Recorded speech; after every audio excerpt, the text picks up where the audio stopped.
Capítulo 2. Más allá de la mente pensante. La condición humana, perdidos en el pensamiento. La mayoría de la gente se pasa la vida aprisionada en los confines de sus propios pensamientos. Nunca van más allá de un sentido de identidad estrecho y personalizado, fabricado por la mente y condicionado por el pasado.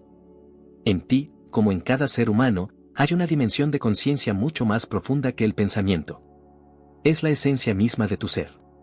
Podemos llamarla presencia, alerta, conciencia incondicionada. En las antiguas enseñanzas, es el Cristo interno, o tu naturaleza de Buda. Hallar esa dimensión te libera, y libera al mundo del sufrimiento que te causas a ti mismo y a los demás cuando solo conoces el pequeño yo, fabricado por la mente, que es quien dirige tu vida. El amor, la alegría, la expansión creativa y una paz interna duradera solo pueden entrar en tu vida a través de esa dimensión de conciencia incondicionada. Si puedes reconocer, aunque sea de vez en cuando, que los pensamientos que pasan por tu mente son simples pensamientos, si puedes ser testigo de tus hábitos mentales y emocionales reactivos cuando se producen, entonces esa dimensión ya está emergiendo en ti como la conciencia en la que ocurren los pensamientos y emociones, el espacio interno intemporal donde se despliegan los contenidos de tu vida. La corriente de pensamientos tiene una enorme inercia que puede arrastrarte fácilmente. Cada pensamiento pretende tener una gran importancia. Quiere captar toda tu atención. He aquí un ejercicio espiritual que puedes practicar: no te tomes tus pensamientos demasiado en serio. Que fácilmente se queda atrapada la gente en sus prisiones conceptuales.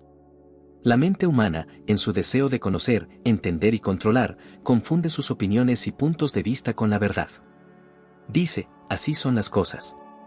Tienes que ser más amplio que el pensamiento para darte cuenta de que tu manera de interpretar tu vida, o la vida o conducta de otra persona, cualquier manera que tengas de juzgar una situación, no es más que un punto de vista. Una de las muchas perspectivas posibles. No es más que una cadena de pensamientos. Pero la realidad es una totalidad unificada donde todas las cosas están entrelazadas, donde nada existe ni por sí mismo. El pensamiento fragmenta la realidad, la corta en pedazos y en fragmentos conceptuales. La mente pensante es una herramienta útil y poderosa, pero también muy limitante cuando se adueña completamente de tu vida, cuando no te das cuenta de que solo es un pequeño aspecto de la conciencia que eres. La sabiduría no es un producto del pensamiento. El conocer profundo, que es la sabiduría, surge en el simple acto de prestar toda tu atención a alguien o algo. La atención es la inteligencia primordial, la conciencia misma. Disuelve las barreras creadas por el pensamiento conceptual, lo que nos permite reconocer que nada existe ni por sí mismo. Une el perceptor con lo percibido en un campo de conciencia unificado. La sabiduría cura la separación. Cuando estás inmerso en el pensamiento compulsivo, estás evitando lo que es. No quieres estar donde estás. Aquí, ahora. Los dogmas, religiosos, políticos, científicos, surgen de la creencia errónea de que el pensamiento puede contener y encerrar la realidad o la verdad. Los dogmas son prisiones conceptuales colectivas. Y lo extraño es que la gente ama la celda de su prisión porque le da sensación de seguridad, una falsa sensación de yo sé. Nada ha causado más sufrimiento a la humanidad que sus dogmas. Es cierto que cada dogma se viene abajo antes o después, porque su falsedad acaba siendo revelada por la realidad. Sin embargo, a menos que el error básico sea visto tal como es, el dogma será reemplazado por otros. ¿Cuál es el error básico? La identificación con el pensamiento. El despertar espiritual es el despertar del sueño del pensamiento. El reino de la conciencia es mucho más vasto de lo que el pensamiento puede entender. Cuando dejas de creerte todo lo que piensas, sales del pensamiento y ves con claridad que el pensador no es quien tú eres. La mente existe en un estado de nunca tener suficiente, por lo que siempre ambiciona más. Cuando te identificas con la mente, te aburres y te inquietas fácilmente. El aburrimiento significa que la mente tiene hambre de nuevos estímulos, de más alimento para el pensamiento, y que su hambre no está siendo satisfecha. Cuando estás aburrido, puedes satisfacer el hambre mental, leyendo una revista, haciendo una llamada telefónica, poniendo la tele, navegando en internet, yéndote de compras o, y esto es bastante común, transfiriendo al cuerpo la sensación mental de carencia y la necesidad de querer siempre algo más, y satisfaciéndolas brevemente ingiriendo más comida. O puedes sentirte aburrido e inquieto y observar la sensación de estar aburrido e inquieto. A medida que vayas dándote cuenta de estas sensaciones, empezará a surgir algún espacio y quietud en torno a ellas. Al principio solo habrá un poco, pero, conforme crezca la sensación de espacio interno, el aburrimiento empezará a disminuir en intensidad y significado. De modo que incluso el aburrimiento te puede enseñar quién eres y quién no eres.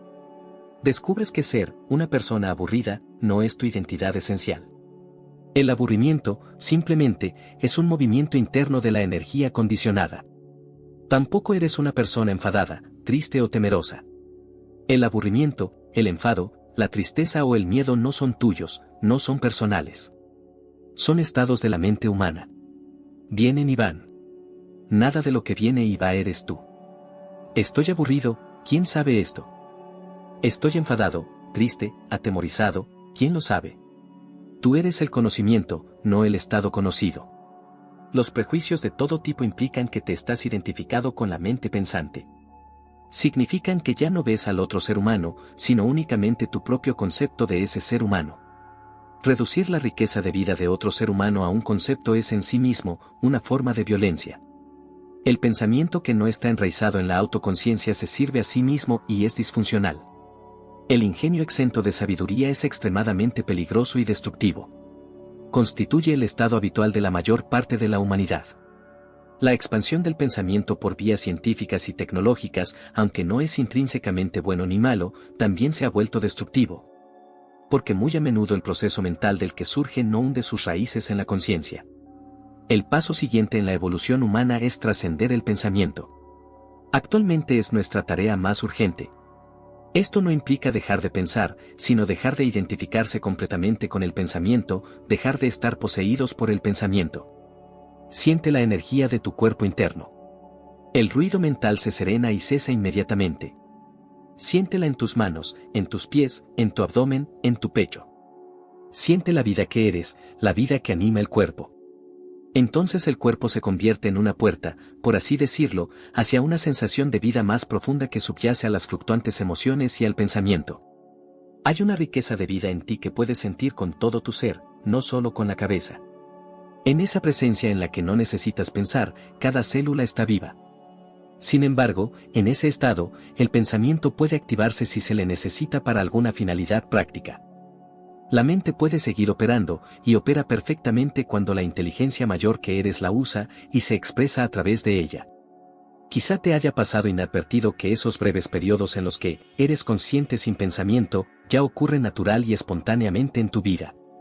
Puedes estar realizando alguna actividad manual, o paseando por la habitación, o esperando en el mostrador de la aerolínea.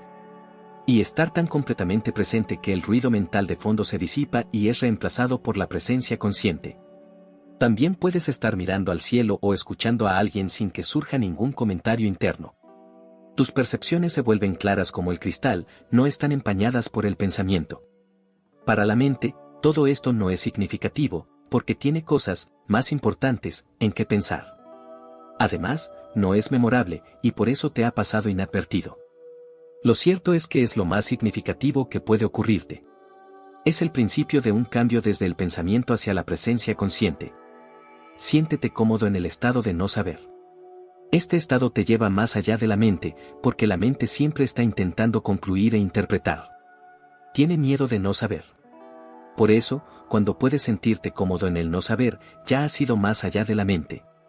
De ese estado surge un conocimiento más profundo que es no conceptual. Creación artística, deporte, danza, enseñanza, terapia, la maestría en cualquier disciplina implica que la mente pensante o bien ya no participa o se ha quedado en un discreto segundo plano. Un poder y una inteligencia mayores que tú, aunque en esencia son uno contigo, toman el mando.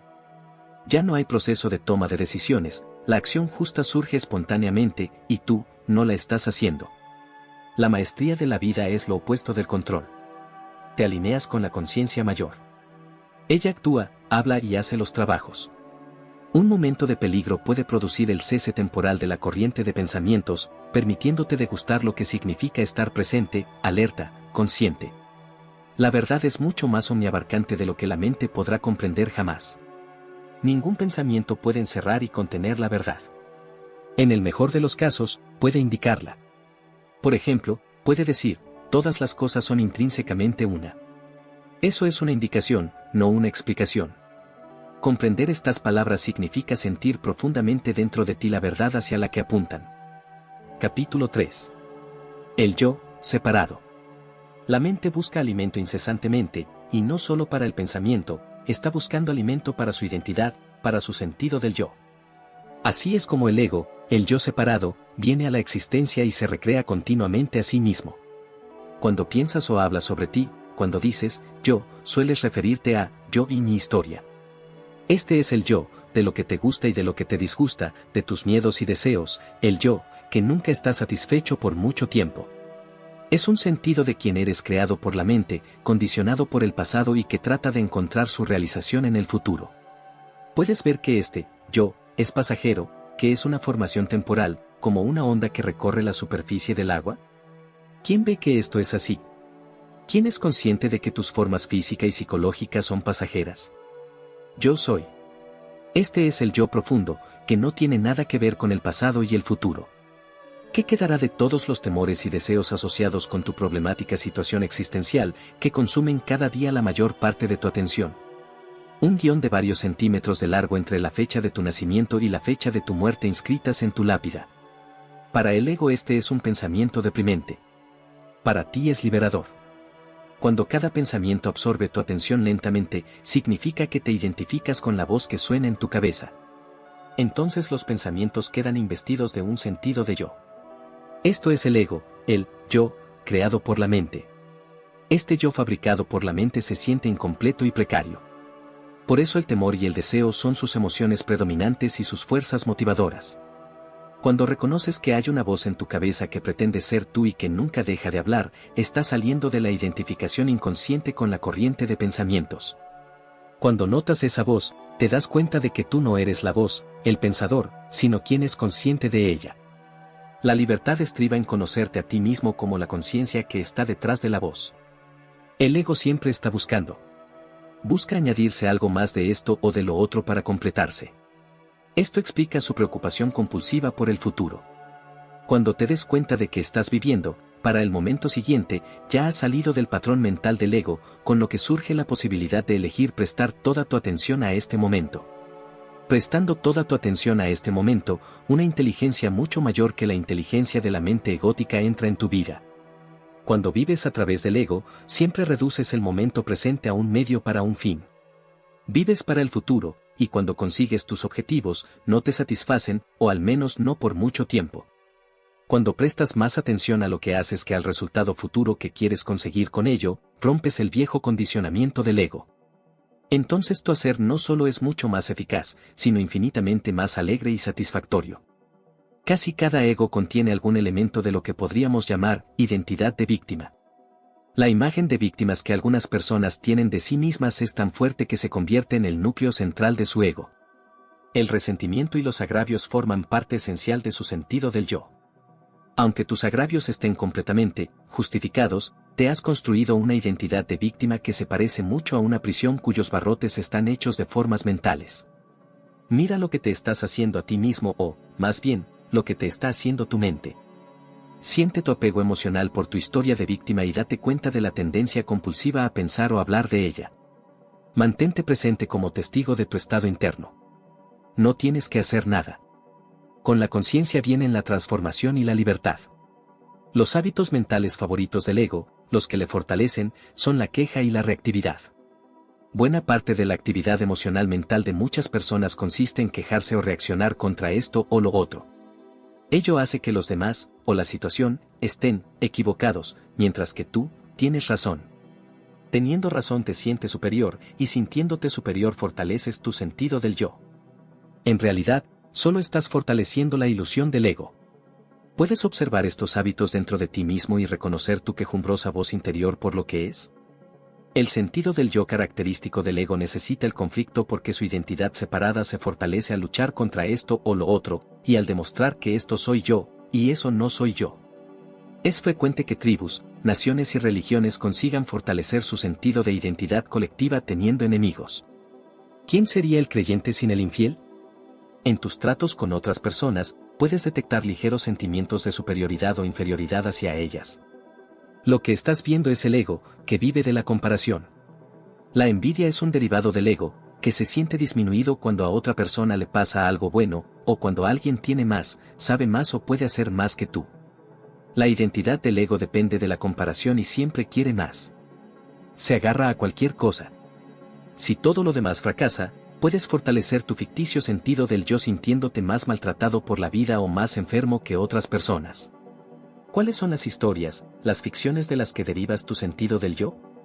La necesidad de oponerse, de resistirse y de excluir está incorporada a la estructura misma del ego, ya que esto le permite mantener el sentido de separación del que depende su supervivencia.